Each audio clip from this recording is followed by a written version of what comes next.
तो स्वागत है दोस्तों आपका। हम यूट्यूब चैनल पे बात करेंगे Indian railway finance corporation limited IRFC पर। वैसे तो इस स्टॉक पर जो कोई भी अपडेट आती है हम रेगुलर आपके साथ वो शेयर करते ही रहते हैं। सो आज भी कुछ नई बढ़िया और इम्पोर्टेंट अपडेट्स हैं जो आपके साथ इस वीडियो में शेयर करेंगे और आपके लिए जाननी भी जरूरी है। वैसे तो आपको पता ही है कि पिछले कुछ महीनों से कंटिन्यूसली हम आपके साथ रेगुलर अपडेट शेयर कर रहे हैं और इन अपडेट्स के माध्यम से समझने की कोशिश भी करते हैं अभी हमें स्टॉक में फ्रेश बाइंग करनी चाहिए, होल्ड करना चाहिए, एक्यूमुलेट करना चाहिए या फिर एग्जिट ले करके निकल जाना चाहिए। सो काफ़ी सारी जो चीज़ें हैं उसको समझने में मदद मिलती है। और इस वीडियो को शुरू करने से पहले छोटी सी रिक्वेस्ट उन लोगों से भी करना चाहेंगे जो लोग चैनल पर फर्स्ट टाइम आए और अभी तक उन्होंने चैनल को सब्सक्राइब नहीं किया, वो चैनल को सब्सक्राइब ज़रूर कर लें ताकि आने वाली सारी अपडेट समय से पहले आप तक पहुंचती रहे। तो फिर शुरू करते हैं आज की वीडियो। मैं हूं आपका दोस्त करण, स्वागत है आप। तो यहाँ पर खरीदे, बेचे या होल्ड करें एनालिसिस द्वारा बताया जा रहा है। मौजूदा बाजार मूल्य पर लाइफ इंश्योरेंस कॉर्पोरेशन के शेयर खरीदने चाहिए, IRFC के शेयर खरीदने चाहिए या नहीं।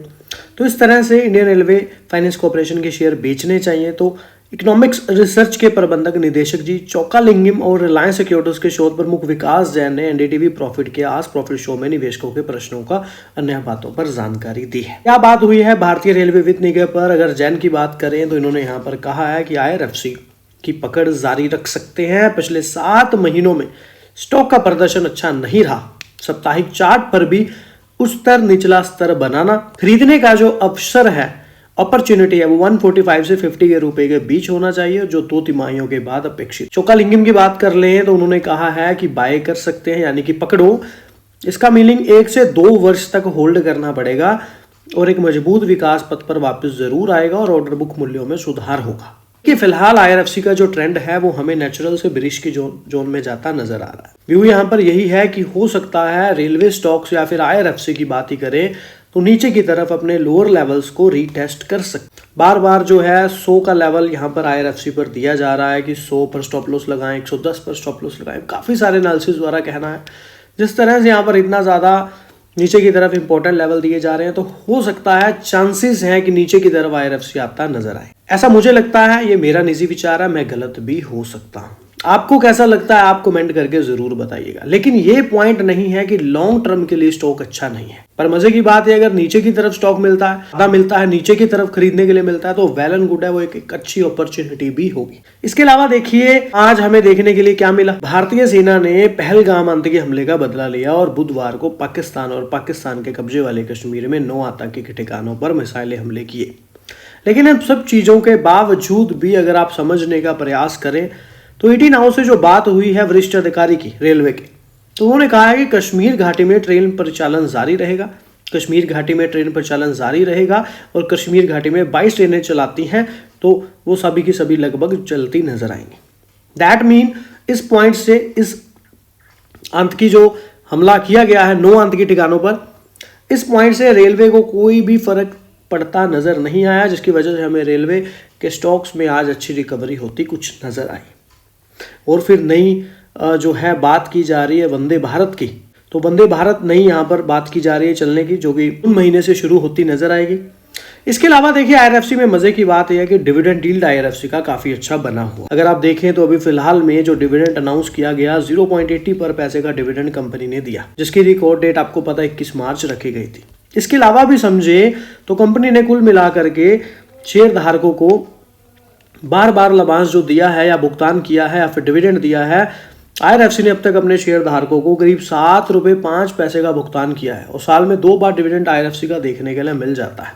वहीं पर 0.80 रुपए के डिविडेंड के अलावा समझे तो कंपनी ने यहाँ पर 1.5 रुपए 1.43 1.83 का डिविडेंड 2021-22 में भी देखने के लिए मिला। 52 वीक हाई लो की बात करें 108 से 229 तक का सफर IRFC में हमें होता नजर आया है। तो IRFC मेट्रो और रैपिड रेल परियोजनाओं पर भी विविधता लाकर विकास की ओर आगे बढ़ने की बात कर रही है।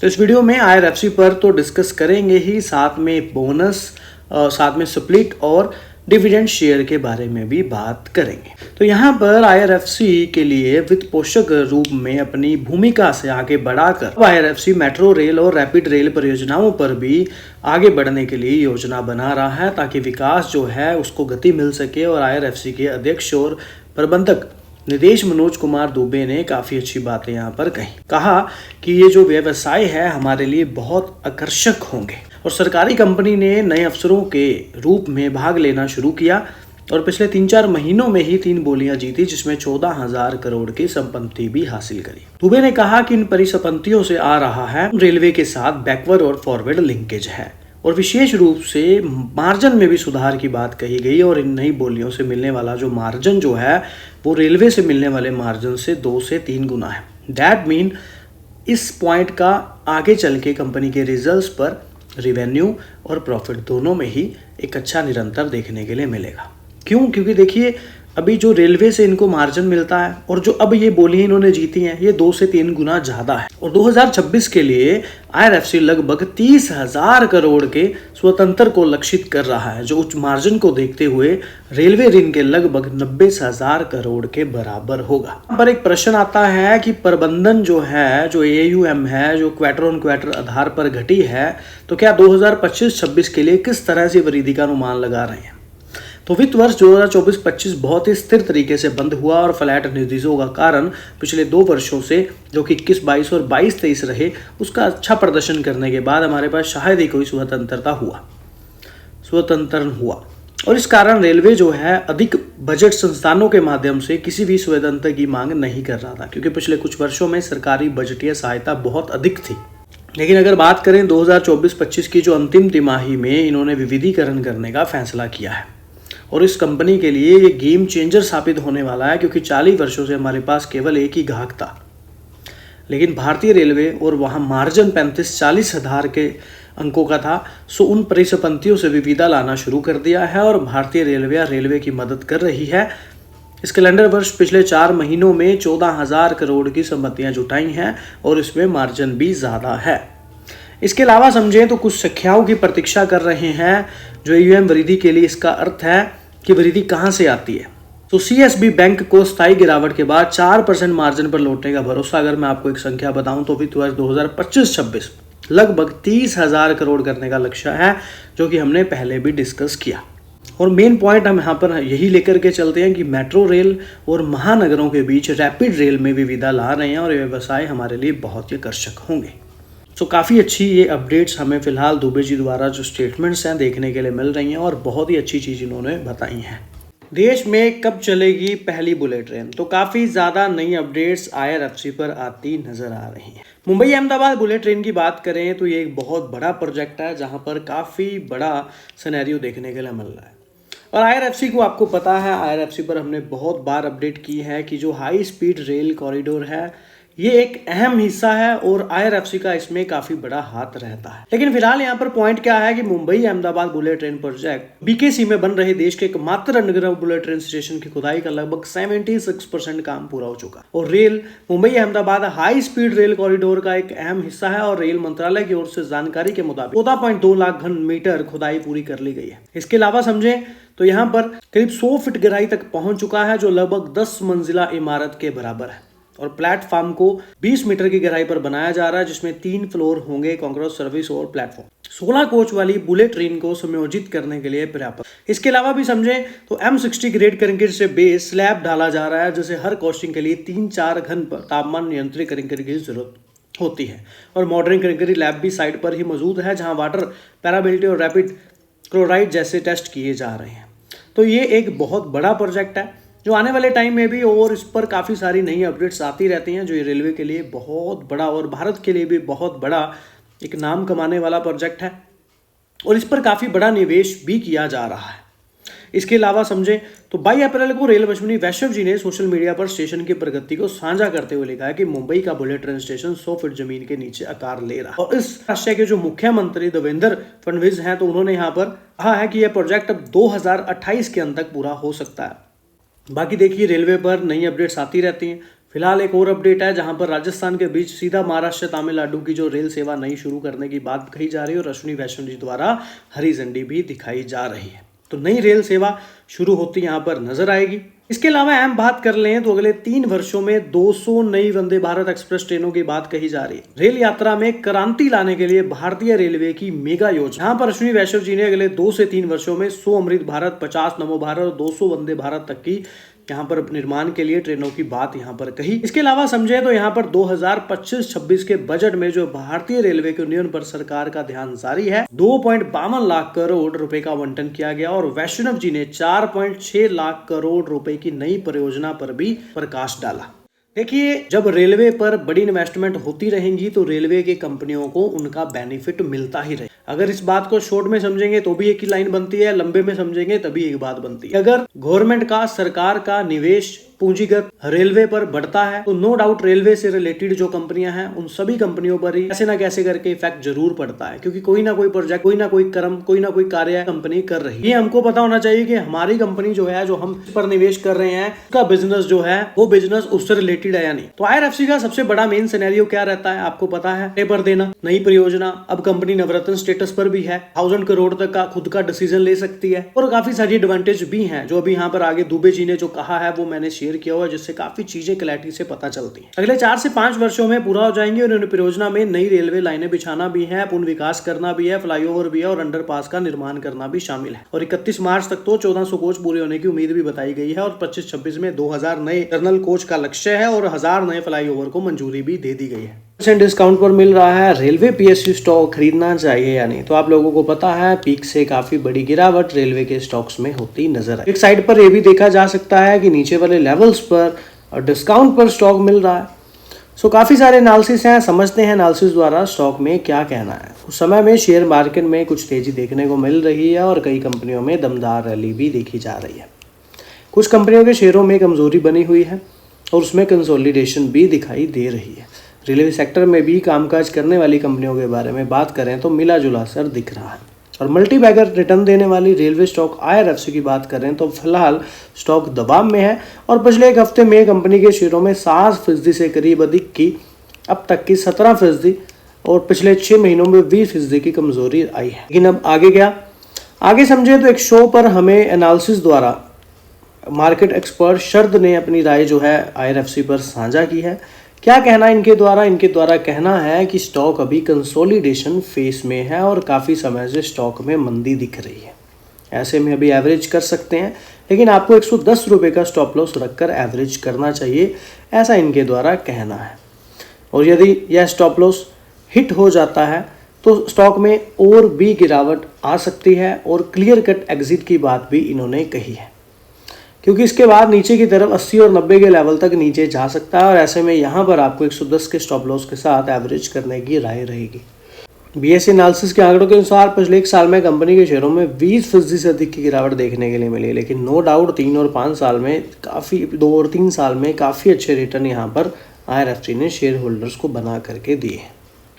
आगे के सिनेरियो को समझें तो फिलहाल Q4 के रिजल्ट जैसे कि हमने पहले भी डिस्कस करे ही हैं, लेकिन अगर समझें तो नेट प्रॉफिट जो है कंपनी का 2% की गिरावट हुई है ईयर ऑन ईयर में। और अगर हम बात करें कंपनी के रिवेन्यू की तो रिवेन्यू सालाना दर पर देखें, ईयर ऑन ईयर देखें तो 3.8% की बढ़ोतरी भी दर्ज की गई है और फिर 60,000 करोड़ रुपए की फंड जुटाने की योजना को मंजूरी मिलती नजर आई है, जो कि 2025-26 के लिए है। इसके अलावा समझें तो यहाँ पर आप ये भी देख सकते हैं, इससे आपको काफ़ी क्लियर समझ आएगा। स्क्रीनशॉट लेकर के आराम से भी देख सकते हैं। IRFC के कंपनी के रिजल्ट्स आए, हमने आपके साथ रिजल्ट डिस्कस किए, लेकिन अगर हम सिनेरियो को समझें, प्रॉपर सीन को देखने की कोशिश करें, आप लोग देख सकते हैं IRFC के पीए कंपैरिजन में IRFC का मार्केट कैप हमें सबसे बढ़िया देखने के लिए मिल रहा है। लेकिन एक पॉइंट है जो यहाँ पर बहुत अच्छा नहीं लगता, वो है PE रेशो। अगर आप पावर फाइनेंस कॉर्पोरेशन या फिर रेक लिमिटेड की PE रेशो देखेंगे तो यहाँ पर 10 से नीचे है, जो इन स्टॉक्स को और अट्रैक्टिव बनाती है PE की रेशो की वजह से। लेकिन वहीं पर अगर IRFC के बिजनेस पर एक नज़र मारें जो फिलहाल कंपनी ने दिखाया है करके, वो क्वार्टर ऑन क्वार्टर में कंपनी की ईयर ऑन ईयर में काफ़ी अच्छी ग्रोथ हुई है। अगर आप मार्च क्वार्टर की बात ही करेंगे जो कि 2024 का था, तो 6475 करोड़ की कंपनी की सेल्स थी और इस बार कंपनी ने काफ़ी बड़ा जंप लिया है। लेकिन अगर आप लास्ट क्वार्टर की बात करेंगे तो लास्ट क्वार्टर से कहीं ना कहीं कंपनी कुछ डिक्लाइन हुई है, लेकिन कोई बहुत ज़्यादा चेंज नहीं है। अगर हम कहें तो 67 वाली लाइन पर ही दोनों चीज़ें देखने के लिए मिल रही हैं। लेकिन वहीं पर अगर सितंबर सितंबर की बात करें तो सितंबर में यहाँ पर पिछले 5 क्वार्टर में सबसे अच्छी सेल्स निकली थी, लेकिन उस बार कंपनी का प्रॉफिट कम था, ज़्यादा नहीं निकला था, सेल्स अच्छी रही थी। लेकिन ऑल ओवर अगर आप देखेंगे तो यहाँ पर एक स्ट्रक्चर हमें पॉजिटिव ही बनता नज़र आ रहा है। एक्सपेंसेस की बात कर लें तो कोई एक्सपेंसेस में बड़ा जंप देखने के लिए नहीं मिल रहा। वहीं पर अदर इनकम की बात कर लें तो अदर इनकम में भी कंपनी ने कोई बड़ा जंप नहीं किया। डेप्रिसिएशन में भी कंपनी का कोई बड़ा जंप नहीं हुआ। मेन पॉइंट है नेट प्रॉफिट पर। अगर आप कंपनी का नेट प्रॉफिट देखेंगे तो कहीं ना कहीं कंपनी की नेट प्रॉफिट में ग्रोथ हुई है लास्ट क्वार्टर से और उससे क्वार्टर से और उससे पिछले क्वार्टर से। लेकिन अगर आप ईयर ऑन ईयर की बात करेंगे, अगर हम ईयर के हिसाब से देखें तो जहां पर 1717 करोड़ का प्रॉफिट कंपनी ने लास्ट ईयर जनरेट किया था, वहीं पर वो अभी 1682 करोड़ हो चुका है। लेकिन लगभग समझें तो कोई बड़ा चेंज नहीं है। कहें कि 50 करोड़ का फर्क है, कहें कि 100 करोड़ का फर्क है, तो ऐसा कुछ भी नहीं है।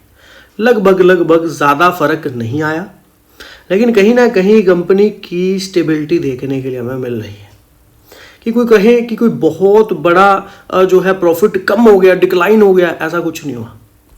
फिर वहीं पर अगर आप इस चीज़ को ईयर ऑन ईयर में भी चेक करेंगे तो आपको सही में पता चलेगा कि कंपनी की ग्रोथ क्या है। अब आप खुद ही देख लीजिए, मार्च 2022 में कंपनी 20,300 करोड़ पर सेल्स कर रही थी। मार्च 2023 में कंपनी ने 23,722 करोड़ की सेल्स निकाली, 24 में 26,645 की और 25 में 27,153 करोड़ की सेल्स रही हैं। एक्सपेंसेस कोई बड़ा जंप नहीं है, जो कि एक अच्छी बात है। और कहीं ना कहीं डेप्रीशिएशन अगर आप देखेंगे तो ईयर ऑन ईयर के हिसाब से डेप्रीशिएशन इस बार बहुत कम रहे हैं। फिर वहीं पर अगर आप ईयर ऑन ईयर कंपनी के प्रॉफिट की बात करेंगे तो वो आपके सामने ही है। नेट प्रॉफिट में जहां पर 6,090 करोड़ पर कंपनी ईयर ऑन ईयर खड़ी थी, वहीं पर 167 से और फिर 6412 से और अब 6502 करोड़ पे आती नजर आई। यहाँ डिफरेंस है। अगर आप ईयर ऑन ईयर इस प्रॉफिट में डिफरेंस देखेंगे तो यहाँ डिफरेंस आपको नजर आएगा, जो कि एक अच्छी बात है। अर्निंग पर शेयर में भी ग्रोथ हुई है year on year. So year on year company यहाँ पर टीटीएम जो कहें तो एक अच्छा होता कंपनी का नजर आ रहा है। वहीं पर अगर हम यहाँ पर कंपनी के रिजर्व की बात कर लें तो रिजर्व में भी कंपनी के जंप देखने के लिए मिल रहा है। और अगर एक कंपनी के पास एक अच्छा रिजर्व रहता है, दैट मीन कंपनी बोनस और डिविडेंड जैसी चीज़ें आसानी से दे सकती है। वहीं पर अगर आगे समझे, और इस बार कंपनी ने नेट कैश फ्लो में भी बहुत बढ़िया करके दिखाया है। काफ़ी अच्छा कैश फ्लो यहाँ पर कंपनी ने बचाया है। काफ़ी अच्छा कैश फ्लो कंपनी को यहाँ पर बना है, जो कि प्रॉफिट जो है ऑपरेशन से आता हमें नज़र आया है। और WC आइटम्स में भी काफ़ी अच्छा जो है जंप देखने के लिए मिला है। नेट कैश फ्लो भी कंपनी यहाँ पर जनरेट करती नजर आई, जो कि एक बहुत अच्छी बात है। स्टॉक में इन्वेस्ट किया है तो फिर आपके लिए जानना बड़ा ज़रूरी है कि स्टॉक में आगे कहाँ तक जाएगा और इसमें फिर और गिरावट आएगी या एनालिसिस द्वारा काफ़ी कुछ बताया जा रहा है। मार्केट एक्सपर्ट्स ने यहाँ पर खास शो में 18 हाउस ऑफ देश में अपनी राय दी है और इस पर अपनी रणनीति भी साझी की है। एक्सपर्ट्स की राय क्या है? खास शो में मार्केट एक्सपर्ट अक्षय ने IRFC Indian railway finance corporation के शेयर को लेकर अपनी रणनीति साझी की। एक्सपर्ट्स ने कहा है IRFC का शेयर मौजूदा शेयर प्राइस लगभग 1:7 है। अगर आपने थोड़े ऊंचे दाम पर इस शेयर में निवेश किया है तो घबराने की कोई ज़रूरत नहीं है, ऐसा यहाँ पर अक्षय का कहना है। एक्सपर्ट्स ने कहा है कि IRFC शेयर के लिए 100 रुपये का जो जोन है, 100 रुपये का जो जोन है, ये अहम सपोर्ट है। अगर आपको नज़रिया लंबी अवधि यानी कम से कम 1 साल का है तो ये सपोर्ट लेवल आपके लिए काफ़ी महत्वपूर्ण रहे। उन्होंने यह भी सलाह दी है कि इस निवेश में एक स्टॉप लॉस ज़रूर लगाएं। सुझाव है कि शेयर में अगर गिरावट आती है तो 95 का स्टॉप लॉस रखना चाहिए ताकि नुकसान को सीमित किया जा सके। और हालांकि पिछले 8 महीनों में बाजार में मंदी का दौर रहा है, लेकिन IRFC ने अच्छे संकेत दिए हैं और रिकवरी दिखाई है। इसी आधार पर एक्सपर्ट्स ने कहा है कि आने वाले 1 साल में यह शेयर 170 रुपये से 180 रुपये तक जा सकता है। अगर सब कुछ अनुकूल रहा तो 190 रुपये का लेवल भी छू सकता है। अंत में एक्सपर्ट्स ने कहा कि IRFC अभी भी पॉजिटिव नजरिया बनाए रखना चाहिए। जब यह शेयर 180-90 के स्तर पर पहुंच जाए तो मुनाफा निकालने पर विचार करना चाहिए। करेंगे नवकार अर्बन स्ट्रक्चर के बारे में, जो है एक बोनस जो इसने पहले दिया और अब कंपनी स्प्लिट के बारे में बात कर रही है। 3.2 बोनस इशू के बाद अब कंपनी 1.1 स्टॉक के स्प्लिट का ऐलान करती नजर आई है, जिसमें यहाँ पर शेयर धारकों को बोनस शेयर 3.2 दिया ही था और कंपनी के द्वारा दिए जाने वाला ये पहला बोनस इशू था। अब कंपनी एक और मील के पत्थर की ओर बढ़ रही है। कंपनी जल्द ही स्टॉक स्प्लिट करने वाली है और इस फैसले से छोटे निवेशकों को फायदा मिलने की भी उम्मीद है। मार्च 2025 में स्टॉक स्प्लिट का प्रस्ताव रखा था और कंपनी 2 फेस वैल्यू वाले एक शेयर को 2 हिस्सों में बांटा जाएगा, यानी हर एक शेयर पे एक वैल्यू होगा और इस प्रस्ताव को शेयर धारकों की मंजूरी के बाद लागू किया जाएगा। 28 अप्रैल को बताया है कि स्टॉक स्प्लिट के लिए 9 मई है, शुक्रवार तय की गई है, यानी कि जो आने वाला है, और 9 मई तक कंपनी के शेयर अपने डीमैट अकाउंट में रखेंगे निवेशक अगर तो स्टॉक में स्प्लिट के पात्र होंगे। अगर वैसे हम बात कर लें इसके रिटर्न के बारे में तो 52 हफ्तों में इसका भाव 8.56 से 4.11 के बीच रहा है। एक हफ्ते में स्टॉक 1% गिरा है, जबकि 2 हफ्तों में 8% की तेजी भी दर्ज की गई और 3 महीनों में शेयर 15% की गिरावट दिखाई दी है। अगर साल की शुरुआत यानी कि YTD आधार पर एक साल आज से पहले की बात करें तो अब तक यह 32% ऊपर है, जबकि 5 सालों में 908% की तेजी आई है और 2 सालों में 120% के रिटर्न स्टॉक ने दिए हैं। 3 साल की अवधि पर गौर करें तो इसमें 14% की गिरावट देखी गई है। वहीं अगर हम बात कर लें पॉलीकैब शेयर की, जिसने आज Q4 के रिजल्ट्स भी अनाउंस किए, तो इस कंपनी ने हाईएस्ट अपने अब तक का सबसे बड़ा डिविडेंड यहाँ पर 6 साल का अनाउंस किया है, जहाँ पर कंपनी ने 35 रुपये पर शेयर की बात यहाँ पर कही है। और रिकॉर्ड डेट जो है वो AGM मीटिंग में यहाँ पर बात की जाएगी, जब यहाँ पर अप्रूव मिलती मेंबर्स द्वारा नजर आएगी।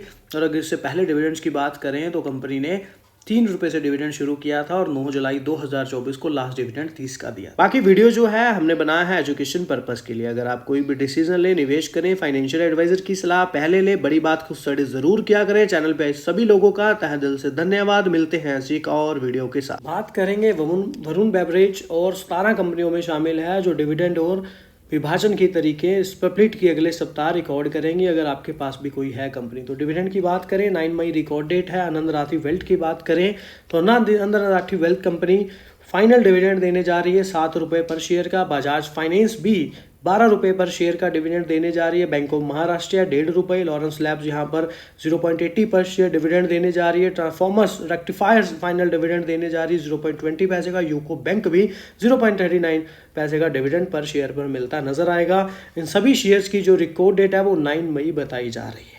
तो ये थे वो डिविडेंड स्टॉक्स। बात करें स्प्लिट की तो नवकार अर्बन स्ट्रक्चर जो है स्टॉक स्प्लिट होता नजर आएगा। इसकी भी रिकॉर्ड डेट 9 मई ही है। इसके अलावा शंटाई इंडस्ट्रीज की बात करें तो ये भी स्टॉक जो है स्प्लिट होता नजर आएगा। इसके अलावा जो है 1.1 का स्टॉक स्प्लिट की बात कही जा रही है नवकार अर्बन स्ट्रक्चर पर। इसके अलावा शंताई इंडस्ट्रीज की बात करें तो 10 रुपये से 2 रुपये तक स्टॉक स्प्लिट की बात कही जा रही है। पहला स्टॉक स्प्लिट हुआ था 2017 के बाद, घोषित कई कॉर्पोरेट कार्रवाई हुई और इसके अलावा अभी हमें 2017 में यहाँ पर 2.1 बोनस इशू भी घोषित किया गया था। और कंपनी ने घोषित स्टॉक विभाजन की रिकॉर्ड डेट 9 मई शुक्रवार को ही तय करी है। इसके अलावा बात करें 2.1 बोनस शेयर की तो यहाँ पर BSA की बात हम कर रहे हैं। यहाँ पर 6 मई को जो हमने कल इसके रिजल्ट्स देखे और आज काफ़ी अच्छी रैली स्टॉक में आती नज़र भी आई, तो यहाँ पर 2.1 के अनुपात में बोनस शेयर जारी करने की योजना की घोषणा की है। और BSA शेयर धारकों को मौजूदा एक इक्विटी शेयर पर 2 रुपये प्रति शेयर के नए शेयर आवंटित करेगा। BSA यहाँ पर बोनस शेयर प्राप्त करने के लिए जो शेयर धारकों की पात्रता निर्धारित करने के लिए रिकॉर्ड नीति की अभी सूचना मिलती नजर आएगी। तो BSA यहाँ पर काफ़ी अच्छा सिनेरियो जो है बोनस से मिलता नजर आ सकता है।